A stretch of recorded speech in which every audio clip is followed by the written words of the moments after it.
Hey, good evening, everyone. And congratulations, those of you who will be matriculating at Richmond in a couple of months. My name is John Vaughan, and I am the Director of Pre-Health Education at the university. I'm a faculty member in the biology department. So you can find me there in terms of contact information and such. And what I'm going to be talking about tonight is the pre-health studies program that I coordinate and give you some basic information on that.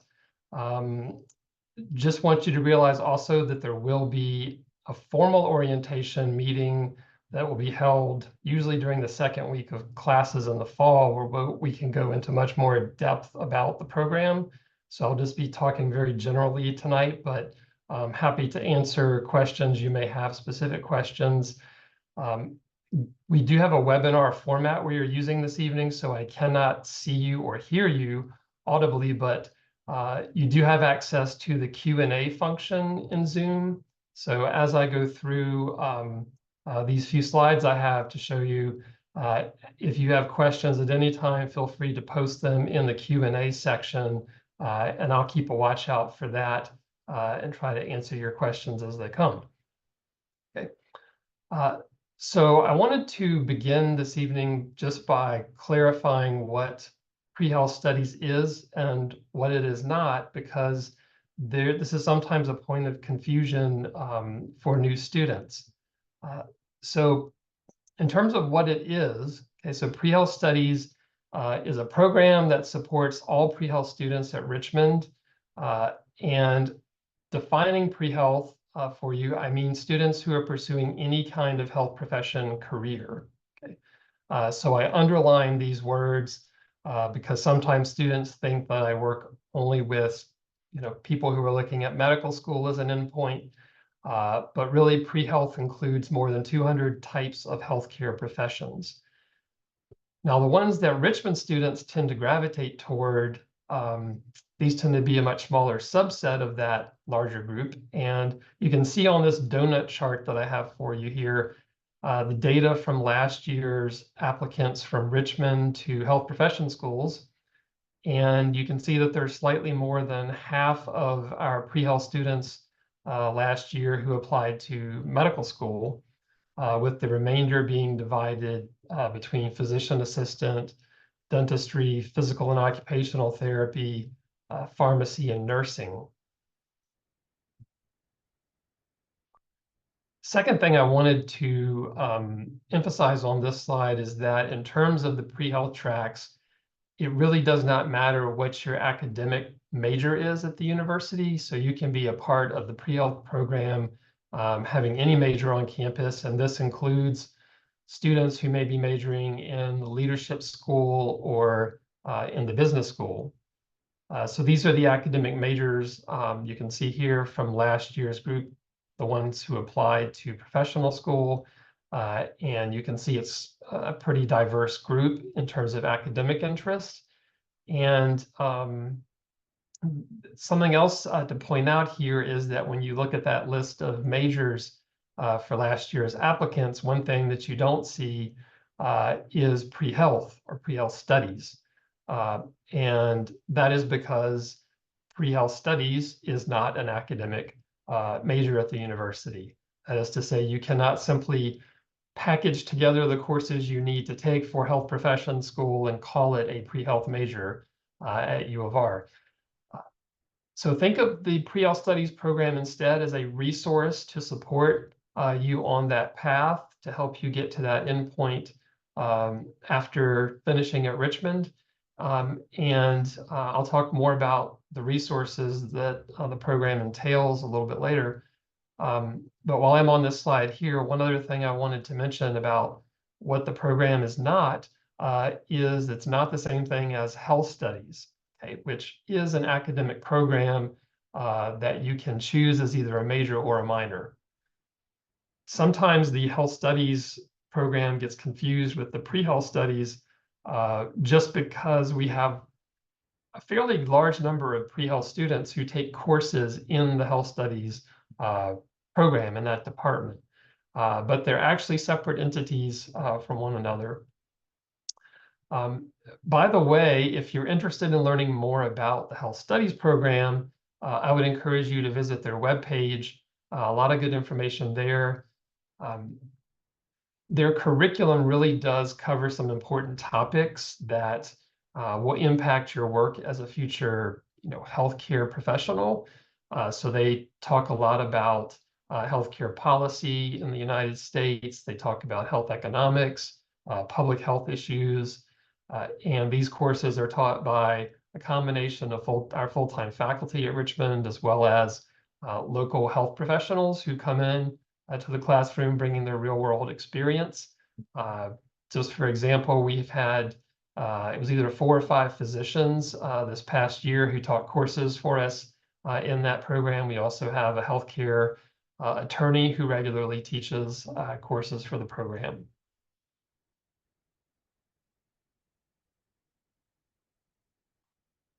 One of the main resources the program offers is pre-professional advising. And I am the main health professions advisor on campus.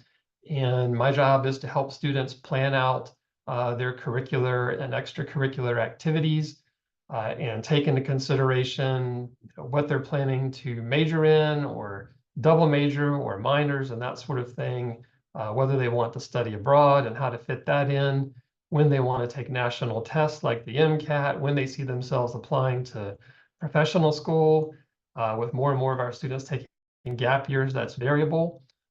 So I work with students to create a plan specific to them based on their interest and considering their particular pre-health track and the career they're looking at. Then during the application year to professional school, I work with students even more closely because I'm helping them navigate the application process. How do you complete common applications, write personal statements, prepare for interviews at professional schools, choose which schools to apply to. There are lots of variables that come into play there that I'm working with students on and helping them navigate that rather complicated process, which you'll find is very different than the college admissions process you just experienced. Okay. I also connect current students with University of Richmond alumni who are attending professional schools. So there are lots of connecting points, both on campus and off campus, when you think about pre-health studies. For each of the semesters that you're at Richmond, you will be assigned to an academic advisor, and that person will approve your course plan for the subsequent semester you're getting ready to register for, and also help you navigate your curriculum and interest at Richmond. So you can think of me as a secondary advisor in that sense. So you'll meet with your primary advisor and you'll be meeting with me for the pre-health part of things. So really you'll have the 2 advisors. Your academic advisor will probably change, based on coming in as an undeclared student. When you declare your major, you'll be assigned to someone in the department you're majoring in, but I'll still be with you in terms of the pre-health part. So I will be your pre-health advisor as long as you're on the pre-health path, even if you've already graduated, and are taking some kind of gap year experience. I still work with alumni from Richmond who are preparing themselves to apply to professional school. I said earlier that pre-health studies is not an academic major, but that's not to say there isn't a curriculum, and that's because pretty much any health professional school will have a set of courses that they want you to complete as part of their application process. And so your pre-health curriculum is something that I will be working with you on, figuring out where best to put those courses that you need for professional school and how to integrate those with your academic major or majors and minor, if it's the case. If you haven't yet experienced Grad Tracker, that's the system we use to keep track of the courses you take at Richmond and how they apply to your different degree programs. But just as a heads up, on Grad Tracker, you will find listed the different pre-health tracks, so you can actually select that to create what-if scenarios in Grad Tracker to help you keep account of which classes you still need to plan to take.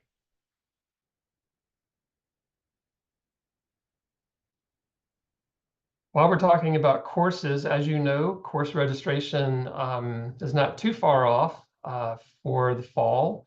I wanted to take just a little bit of time to give some guidance as you're thinking about first semester courses. I have a couple of slides to share with you on this. First, all of the pre-health tracks require a good number of science courses. You probably already knew that. So I would highly recommend that you take at least one science course in the upcoming fall semester. And that's regardless of whatever your intended major may be. Okay. For most students, that course should be our introductory chemistry class, and that is Chemistry 141. This one is usually the best starting point because the pre-health tracks require more chemistry than biology. The chemistry classes need to be taken in a particular order, okay, starting with the 141. If you're interested in studying abroad for a semester at some point, then I would say it's even more important that you take Chemistry 141 in the fall due to the way the chemistry classes are sequenced. Okay.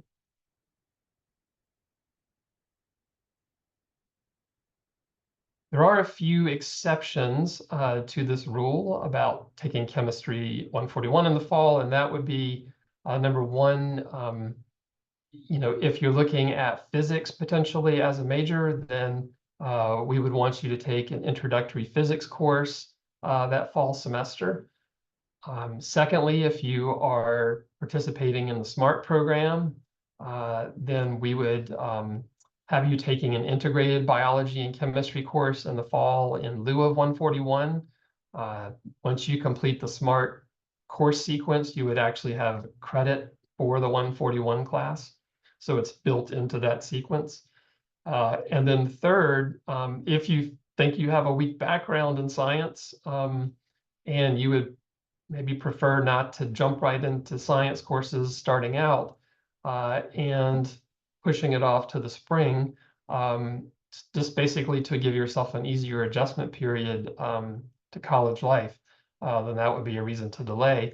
And then I would want to talk with you about, the implications of that and how we rework the subsequent semesters, taking into consideration your particular track that you're on and when you might,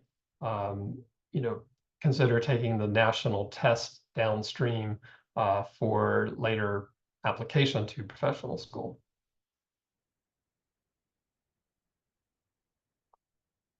Okay, so the second point on here I wanted to make has to do with the biology and what we call the B&B major, which stands for the biochemistry and molecular biology major.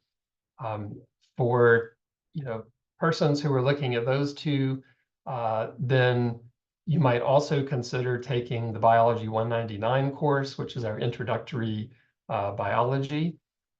Taking that one along with the Chemistry 141 course. So that would be 2 sciences with labs in your first semester in that scenario. And then the other thing would be to consider that you may have some extracurricular commitments if you're doing something like athletics, varsity athletics, or if you're doing one of the programs like Bonner Scholars, which has commitments outside of class, then that would be something to consider in thinking about your overall course load and whether or not to do 2 science classes together in the fall. In the event that you do, take 2 science classes, just be careful with your remaining courses that you're choosing there, because you don't want to overload yourself starting out in college, right? This isn't going to be an adjustment period, getting used to college courses and how they differ from high school classes in terms of their expectations. So you want to kind of ease into the curriculum as much as possible. And for that reason, I generally would not recommend taking, for example, 2 science classes plus calculus in your very first semester at Richmond.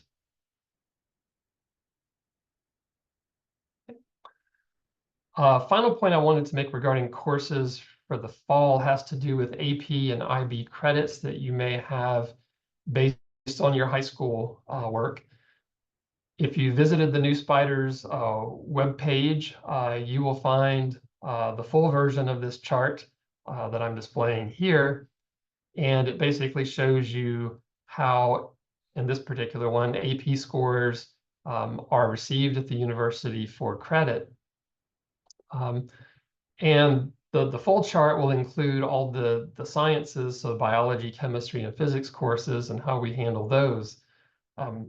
When deciding whether or not to apply AP or IB credit for one of these subjects, it is important for you to be aware that health profession schools set their own policies about the suitability of AP and IB credit courses that they were, or how they apply those courses to their admissions prerequisites. So just because Richmond considers that you have satisfied one of our course requirements with AP or IB scores, it does not automatically mean that a professional school down the road will also say that it's equivalent to what they require. Okay. So that's something that we have to think about in terms of whether or not to use those credits. Okay. Fortunately, most of the schools tend to accept these credits.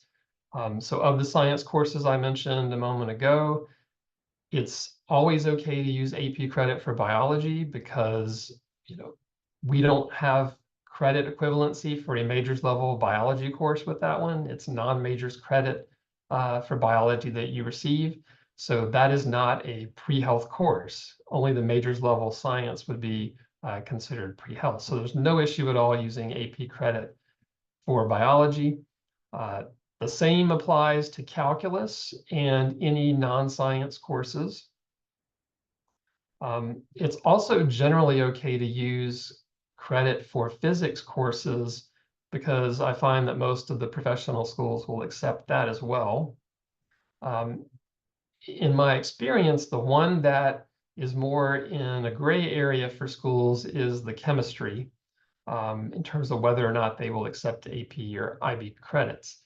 So I'm always more cautious with that one in making recommendations. Generally, the conservative approach here would be to not use AP chemistry credit unless you know you will be taking more advanced chemistry courses in your academic program at Richmond, and then can substitute a higher level chemistry course for the Chemistry 141 general chemistry requirement that the professional school may have. So that would be majors primarily in chemistry or biochemistry, molecular biology, that it would be no issue to use the AP or IB credit for chemistry for those. For others, though, I generally would recommend taking the course at Richmond just to be safe, because there's no way to know at this point coming in whether or not you will ultimately apply to a school that may have a policy where they don't accept that course.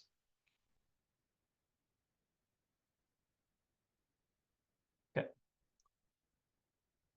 All right, so I wanted to give you my contact information on this slide here, just because I will be sending out an email notification later this month to students who indicated on their Common App some kind of pre-health interest. And you may not remember whether or not you indicated on your Common App that occurred.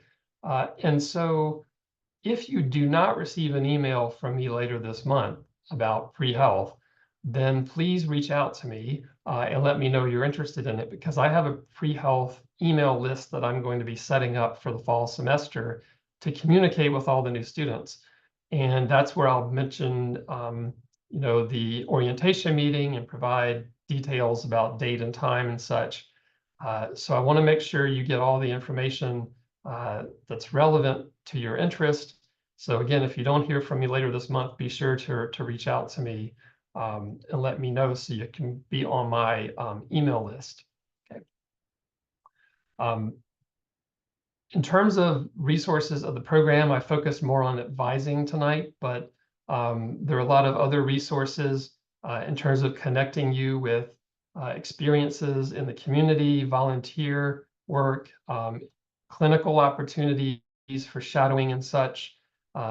If you want to do something hands-on, like get EMT certified, or even if you have a certification and want to use it with the rescue squad, for example, there are lots of opportunities, free clinics, et cetera, near campus that I can help connect you with. And I'll be talking about all of those kinds of resources in detail at the orientation meeting. We also have other resources like MCAT preparation that we do every spring semester. So I'll talk again about that. There are a number of student groups on campus who are pre-health in their focus. I will be inviting these student groups to come to the orientation meeting in the fall so you can meet them in person and hear from them directly about the opportunities that their organizations can provide you with. Okay. But the primary take-home message for you tonight is that the pre-health studies program is here to support you on your journey toward professional school. I'm here to help with that as much as possible, and I look forward to meeting you all in person, hopefully in the fall. And feel free to reach out to me anytime you have questions or need assistance. So I'm going to check the Q&A here to see if there are any entries there. So yes, there is one question in the Q&A, and it's what year do most pre-med students take the MCAT? Okay. So still the most common time that I see students taking the MCAT would be in the summer between their third year and their fourth year. Okay. So generally that's when you would need to take it in order to have the option of applying to medical school for direct entry right after graduation. So when I'm working with students to help, to plan out their curriculum, their schedules, it's usually with that endpoint in mind that they're going to be taking the national test between their third and their fourth year, unless they tell me otherwise. So I try to arrange the courses so that it all falls into place for that particular summer.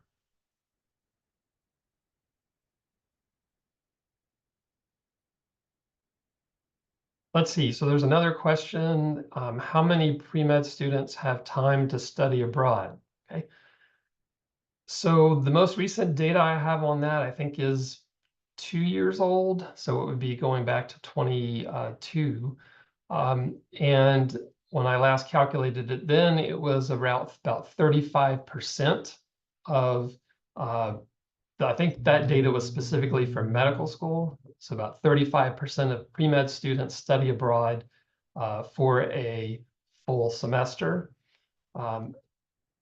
In terms of numbers, a typical year for us in terms of medical school applicants tends to be around 45 to 50 students. So roughly, 35% of that number is what you would expect, right? Which is in terms of pre-med, that's actually a pretty high percentage when you look at nationally and what students do at other schools. But Richmond is very big on study abroad, I would say, and we have some opportunities specific to pre-health that are abroad that fits really well. So there's another question about study abroad asking if it interferes with the student's path. Okay.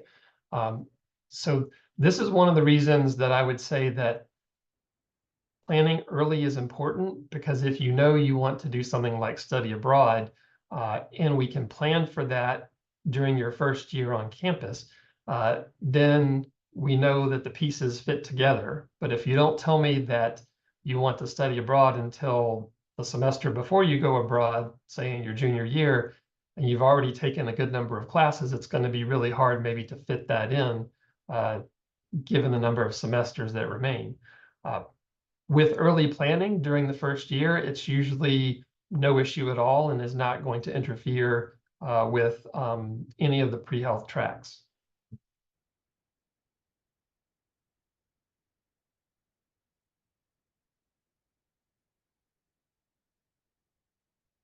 I'll give just another moment to see if there are any other questions that pop up in the Q&A.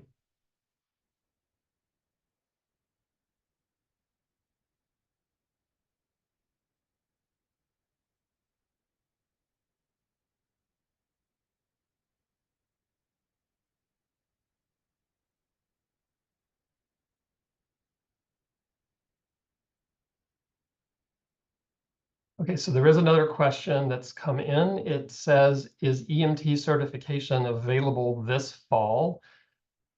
I am fairly certain that there will be an EMT course running this coming fall. That course is organized through the University of Richmond Police Department. And we have a group called the UREMS student group that works with the police department on that. They haven't sent me their materials yet for the fall, but that is one of the student groups that I will invite to the orientation meeting. And that's where they usually have application materials for their fall EMT course. So I can't give you a 100% yes on that, but I can tell you that the last several years they've offered it. And my understanding is they have something in the works for this coming fall semester as well. And we do have, once you complete that course and get your certification, you have the option of using it on campus with UREMS, and that is a paid position with EMS on campus. You could also use it off campus with a rescue squad. There are several volunteer squads near campus. And it can also be used to work part-time as a nurse technician in a hospital or other facility. Virginia does usually permit that. So.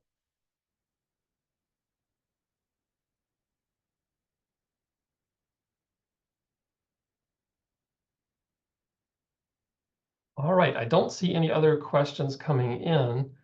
So just to reiterate, what I said earlier, I'm here to help you with this process. There are lots of twists and turns to it, especially as you get closer to the application time. But I'm happy to help you navigate the process of being pre-health at Richmond. So please, again, reach out to me at any point, and I'll be glad to help you. Okay. Good night, everyone.